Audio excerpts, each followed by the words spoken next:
Bar for Bar album reviews. Dave East, Karma 3. Karma 3 is the third installment in Dave East's long-running and well-received Karma series of tapes. This project has been really highly anticipated by many, including myself, especially following the release of his album Survival. Survival to me wasn't really a great debut to highlight Dave's lyricism, but I went more into that in my review of it a few months back. With all that said, let's get into the review. First things first, this album comes in at a total runtime of 52 minutes with 15 tracks. This normally is a bit long for my taste, but I feel this time around it wasn't too bad. I didn't really find myself getting bored or wondering where on the track list I was or wanting to skip any tracks. So that's a good sign. The first track on this album is Handsome, and this song takes us through Dave's younger days, where he's talking about trying to call his homies in jail and how he had this hunger for making money. This then leads us into the chorus where he says, "Now they call me handsome," which, according to Dave, is what people in the hood used to call other people who started getting money. So once you got money, you handsome. The song is also interesting because of how it's structured. We start off with a fairly long first verse and then a chorus, which very well could have been a verse on its own, that gets repeated twice before the second verse comes on. The second verse is really only a few bars long, and then we get to the chorus again. I actually don't mind this approach for Dave East because I feel that it fits his style better than some of the more radio attempts that he made on Survival. It also really helps that there's really no wasted time on the track. So between the chorus and the verses, there's like no gap, essentially. The second verse fast forwards a little bit to when Dave was in high school and thinking about college. It's pretty well known that he used to hoop in high school, which is why him saying, "I really had NBA dreams, go overseas or get a full ride to Duke," makes a lot of sense. I mean, that's the goal that he was going for. It's also interesting to note that on the chorus, he mentions Carolina Whip Powder Blue, which is in reference to North Carolina's college basketball team, also where Jordan played in college. Just another nod to his love for basketball. The next track on this project is Unruly, which features Popcan. This track has a bit more of a reggae/dancehall sort of sound to it, so it makes sense for Popcan to be here. The song's pretty straightforward and carries the idea that he can't slow down for anything. He just has to keep working and grinding. I thought that this line from Dave's first verse was pretty good too. "I just bought another Glock, give your ass a stomach shot. Shitbag him." He's basically saying he'll shoot you and leave you wearing a colostomy bag. This is interesting though because it carries on the stomach line from earlier in the verse where he said, "I cannot slow down, I ain't done enough. Ran a few shots, fucked my stomach up." Here he's saying that he had to do things that didn't make him feel good, but he can't let that slow him down. In the second verse he talks about how the virus pushed back his tour dates, and I think he was actually on tour when everything started popping off. So he had to come back home early. He also then goes on to give his stance on snitching, which I feel most New York rappers have something to say about nowadays. The City is one of my favorite tracks on this project. It samples Jay-Z's Heart of the City, and I feel that Dave does this beat justice. This track also features Trey Songz, who does a pretty good job on the chorus as well. I think my favorite part of the song is how the beat builds up right up to the point where he says, "All the product we had to break up, now every day I wake up, somebody got a problem with Dave. Because I'm living a little better or pull up sitting on some leather with some bitches that's from round y'all way," which is such a great line to drop the beat on because it also follows the same like flow and delivery that Jay had on Heart of the City, like when he starts off saying, "First the fat boys break up, now every day I wake up, somebody got a problem with Hove. What's up with you all dudes fed up because I got a little cheddar and my record's moving out the store." I messed that one up a little bit, but that's okay. I understand that this line is referenced frequently throughout hip-hop, but to have it backed by the original sample just makes it so much better to me. The rest of the song is basically just about how no matter how big you get or how much you put on for your city, there's still going to be people out there that are just hating. So that's just something you gotta deal with. The track Get the Money is pretty straightforward. It's about getting money and the life that Dave wants to live once the money is attained. The only thing I want to point out with this track is the vocal inflections that Dave uses on his second verse. It almost sounds like he's trying to emulate a mix of melodic and mumble rap, which is fine, but Then the beat starts to build up a little, and he switches back to his normal voice and flow. I just like that transition from the sound he was emulating to his normal sound. That was pretty cool. The next track, Thank God, features A Boogie, and this track has both rappers just thanking God and being grateful for where they are currently in life. The beat on this is pretty simple to me, but I feel that adds a bit more to the track, and it makes you focus more on what they're saying. The track is a little bit longer, and I don't really know if having A Boogie really took anything away from the track or benefited the track in any way, but I still think it's fine. I really just like this because we get to hear about their past and where they came up from. I just like that type of track. Said What I Said is a track where Dave East and Doughboy swap 4 shorter verses each, so for a total of 8 verses. It's definitely less of a lyrical song, but that's exactly what Dave was going for. He and Doughboy were just having fun and speaking braggadociously.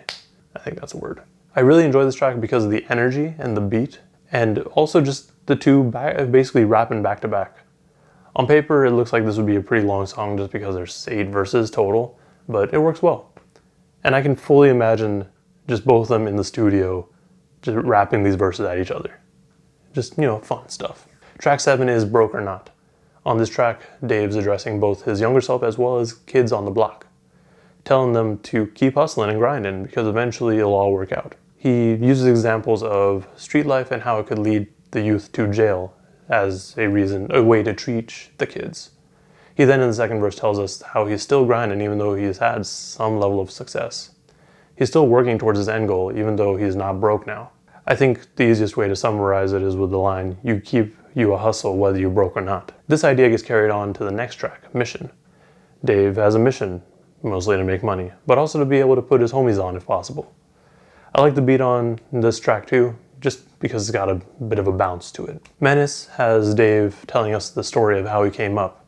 It started with the streets and how he used to bag a product and move on to where he is currently.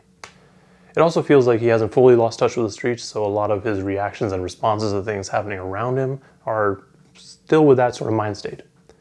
This is a bit more noticeable in his second verse where he says, fresh out the Gabbana store in Dolce pajamas, pull up in the spot and dolo my hammer.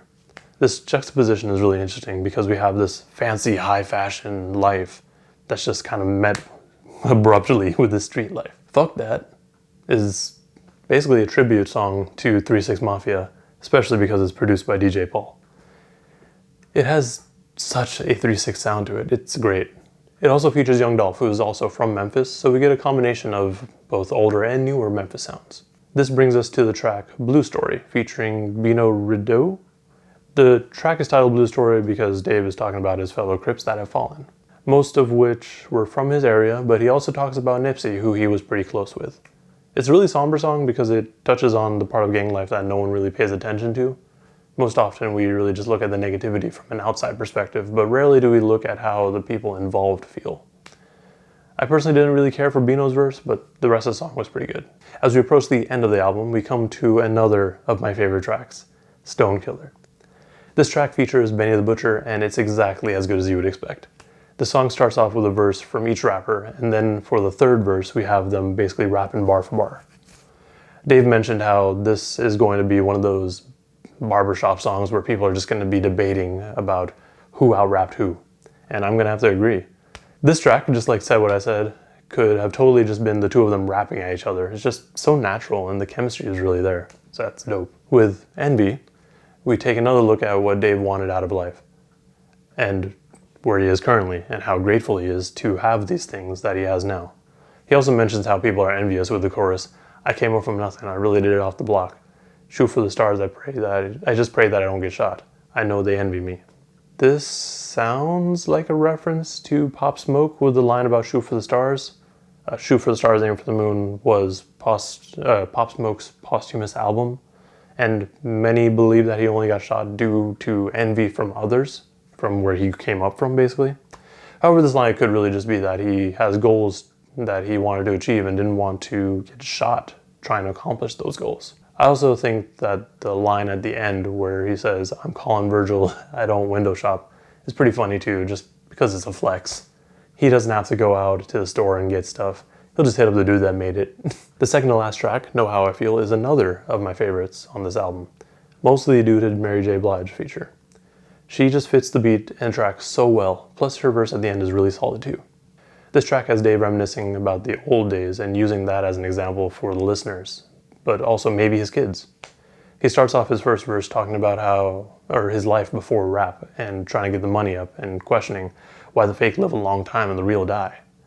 The second verse is where he talks to his future son about a lot of the things that he's experienced, which ties back into the first verse. We then get the verse from Mary J. Blige, which is really heartfelt and full of concern. She doesn't like that we're all basically becoming desensitized to things that we shouldn't be desensitized to. And she's also really concerned with overthinking and hoping that doesn't lead to her own downfall. Overall, it's a really solid track.